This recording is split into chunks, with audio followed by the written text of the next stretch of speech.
కూటమి సర్కార్పై నంద్యాల వైసీపీ నేతలు తీవ్ర విమర్శలు చేశారు. పెట్రోల్ డీజిల్ ధరలు తగ్గిస్తామని ఊరూరా తిరిగి ప్రచారం చేసిన చంద్రబాబు ఆ పని చేయకపోగా ఇప్పుడు పెట్రోల్పై డీజిల్పై ₹3 ధర పెంచి ప్రజలను మోసం చేశారని అంటున్న నంద్యాల మాజీ ఎమ్మెల్యే శిల్పా రవిచంద్ర కిషోర్ రెడ్డితో మా ప్రతినిధి మధుసూదన్ ఫేస్ టు ఫేస్.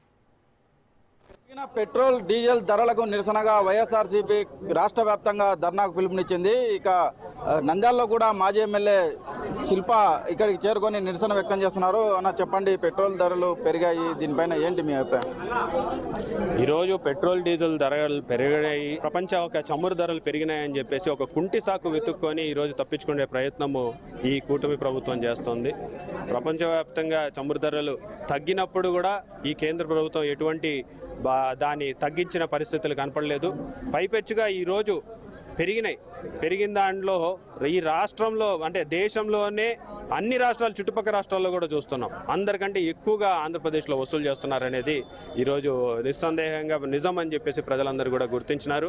మేము ఒకటే కోరుతున్నాం, దగ్గరగా 1/3కి పైగా ట్యాక్సులు ఆంధ్రప్రదేశ్ రాష్ట్రానికి వెళ్తున్నాయి, పెట్రోల్ మీద కానీ డీజిల్ మీద కానీ.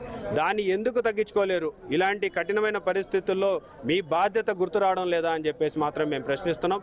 తప్పకుండా రాష్ట్ర ప్రభుత్వం ఖజానాన్ని నింపుకునే పనిలో కాకుండా ప్రజల మీద పడుతున్నటువంటి భారాన్ని కూడా తగ్గించే బాధ్యతను తీసుకోవాలని చెప్పేసి మేము డిమాండ్ చేస్తాం. పెట్రోల్ డీజిల్ పెరగడం వల్ల సామాన్యుల పైన ఈ భారం పడతా ఉంది, దీన్ని ఎలా చూడాలి? తప్పకుండా భారం పడుతుంది. ప్రతి దాంట్లో కూడా ఈరోజు పెట్రోల్ డీజిల్ తరిగితే కేవలం ట్రాన్స్పోర్ట్ వరకు మాత్రమే బాధ్యత కాదు. ఎందుకంటే మనకి ఆహార ఉత్పత్తులు తీసుకురావాలన్నా ప్రతి దాని మీద కూడా ఇది రిఫ్లెక్ట్ అవుతుంది. కాబట్టి రేపు పొద్దునటువంటి సరుకులు పెరుగుతాయి, రేపు పొద్దున ప్రతిదీ కూడా రవాణాతో కూడుకున్న పరిస్థితులు. కాబట్టి మనకి ప్రతి ఒక్కటి కూడా పెరిగే పరిస్థితులు కనపడుతున్నాయి. కాబట్టి తన బాధ్యతగా ఒక ₹3 ఈరోజు ఆంధ్రప్రదేశ్ రాష్ట్రానికి వచ్చేటువంటి ట్యాక్స్లో తగ్గించుకుంటే ప్రజల మీద భారం మోపిన వాళ్ళం కాదు, తర్వాత ఇంట్లోని సామాన్లు కూడా పెరగకుండా అదుపు చేసిన వాళ్ళం అవుతాం అని చెప్పేసి ఈ ప్రభుత్వాన్ని గుర్తు చేస్తాను. ఎందుకు దీన్ని జీఎస్టీ పరిధిలోకి తీసుకురాకున్నారు?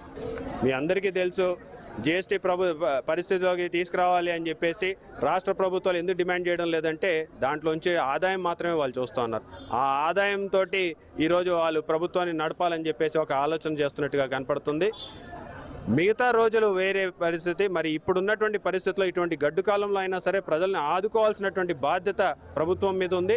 ప్రభుత్వం పెద్దలు ఆ దిశగా ఆలోచించాలని చెప్పేసి మేము చెప్పండి, కేంద్ర రాష్ట్ర ప్రభుత్వాలకు ఈ నిరసన ద్వారా ఏం తెలియజేయాలనుకుంటున్నారు? దీంట్లో ఒకటే తెలియజేస్తున్నాము, చంద్రబాబు నాయుడు గారు గతంలో ఎలక్షన్లకు ముందు ఇంటింటికి వెళ్ళేసి ప్రజలందరి దగ్గర ఒకటే చెప్పినారు, నేను అధికారంలోకి వచ్చిన వెంటనే పెట్రోల్ డీజిల్ గ్యాస్ ధరలన్నీ కూడా తగ్గిస్తాను, ఆహార ఉత్పత్తుల మీదటువంటి రేట్లు ఆటోమేటిక్గా తగ్గుతాయని చెప్పేసి పెద్ద మనిషి ఇంటింటికాడికి వెళ్ళి చెప్పినారు. ఇప్పుడు అదే మాటలు మేము గుర్తు చేస్తున్నాం. మీకు ఆ శక్తి ఉంది అని చెప్పేసి మీరు చెప్పినారు కదా, ఇప్పుడు ఆ శక్తిని ఎందుకు ఉపయోగించట్లేదు? ఇలాంటి గడ్డు కాలంలో మీరు ఉపయోగించేది ఇంకెప్పుడు ఉపయోగిద్దామని చెప్పేసి అనుకుంటున్నారని చెప్పేసి మేము వాళ్ళని ప్రశ్నిస్తున్నాం. అయితే పెరిగిన పెట్రోల్ డీజిల్ ధరలను వెంటనే తగ్గించాలి, లేకపోతే భవిష్యత్తులో ఉద్యమం మరింత ఉధృతం చేస్తామని చెప్పేసి మాజీ ఎమ్మెల్యే శిల్పా చెప్తాం. వీడియో జర్నలిస్ట్ శివశంకర్తో మధు, రాజ్ న్యూస్, నంద్యాల నుంచి. బులెటిన్లో షార్ట్ బ్రేక్ తీసుకుందాం. Stay with us.